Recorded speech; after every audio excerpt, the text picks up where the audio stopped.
নমস্কার বন্ধুরা, আমি মানস বিশ্বাস দ্য বং ইন্সপিরেশন ইউটিউব চ্যানেলে তোমাদের সবাইকে স্বাগত জানাই। আশা করি তোমরা সবাই সুস্থ আছো এবং ভালো আছো। তা ভিডিওর টাইটেল এবং থাম্বনেল দেখে তোমরা বুঝতেই পেরেছো আমি কোন বিষয়ে কথা বলবো। তা আজকে আমি তোমাদের কথা বলবো পঞ্চায়েত রিক্রুটমেন্ট সম্পর্কে। তোমরা থাম্বনেলে দেখতেই পাবে যে 6500+ শূন্য পদে পঞ্চায়েতের নতুন রিক্রুটমেন্ট কিন্তু খুব তাড়াতাড়ি বেরোবে। তা কোথা থেকে এই বিষয়টা জানা গেল সেটাই আমি বলবো, তা তোমরা ভিডিওটা শেষ পর্যন্ত দেখো।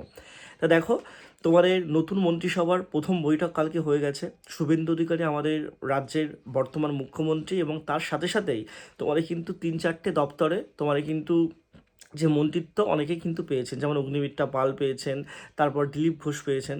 ঠিক সেরকমভাবেই পঞ্চায়েত মন্ত্রী হিসাবে দিলীপ ঘোষ কিন্তু তার পদটা পেয়েছেন, এবং তিনি একটা জায়গায় বলেছেন যে পঞ্চায়েতে প্রচুর শূন্যপদ বর্তমানে আছে, এবং দীর্ঘদিন ধরে অস্থায়ী কর্মচারীরা তোমার কিন্তু এই পঞ্চায়েতের বিভিন্ন পদে আছে এবং তারা পঞ্চায়েতটা চালাচ্ছে।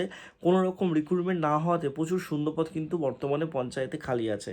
তা তিনি এই মন্ত্রিত্বটা পাওয়ার পর তার প্রথম কাজ হচ্ছে তিনি সেই জিনিসগুলোকে দেখবেন, ভ্যাকান্সি রিপোর্টেড করবেন, তারপর তিনি কিন্তু পঞ্চায়েতের রিক্রুটমেন্টের জন্য যে বিজ্ঞপ্তি সেটা কিন্তু প্রকাশের একটা দ্বারস্থ তিনি করবেন।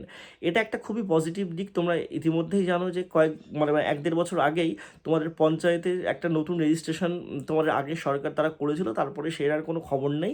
এবং ইতিমধ্যেই জানো যে পঞ্চায়েত রিক্রুটমেন্ট বিগত 4-5 বছরে কিন্তু হয়নি। তা প্রচুর শূন্যপদ কিন্তু পঞ্চায়েতে আছে। তা সেটাই তিনি বলেছেন, কারণ তিনি সব কিছু দেখবেন, দেখে কোথায় কী শূন্যপদ আছে সেটা তিনি রিপোর্টেড করবেন, করে তিনি ফাইন্যান্স ডিপার্টমেন্টকে জানাবেন, অনুমোদন করাবেন, করিয়ে কিন্তু ভ্যাকান্সিটা বার হবে। তা তোমাদের কিন্তু অবশ্যই মানে পড়াশোনাটা এখনই করা উচিত। তোমরা যারা যারা ভাবছো যে পড়াশোনা তোমরা পরে করবে, ভুল করবে। এখনই তোমাদের সময় ভালো করে প্রিপারেশান নেওয়ার, ভালো করে পড়াশোনা করার। তোমাদের পড়াশোনা এখন ঠিকঠাকভাবে করলে যখন তোমাদের রিক্রুটমেন্ট হবে, তোমাদের এই সরকার কিন্তু আগের সরকারের মতো অত ডিলে করবে না। তা তাড়াতাড়ি তোমরা কিন্তু চাকরি পেতে পারো। তা যারা পড়াশোনা করতে চাও অবশ্যই আমার জেএল কম্বাইন্ড ব্যাচে এককালীন 1000 টাকার বিনিময়ে জয়েন হয়ে যাও। ঠিক আছে, কোনো রকম মাসিক ফিস নেই, কোনো রকম অ্যাডমিশন ফিস নেই।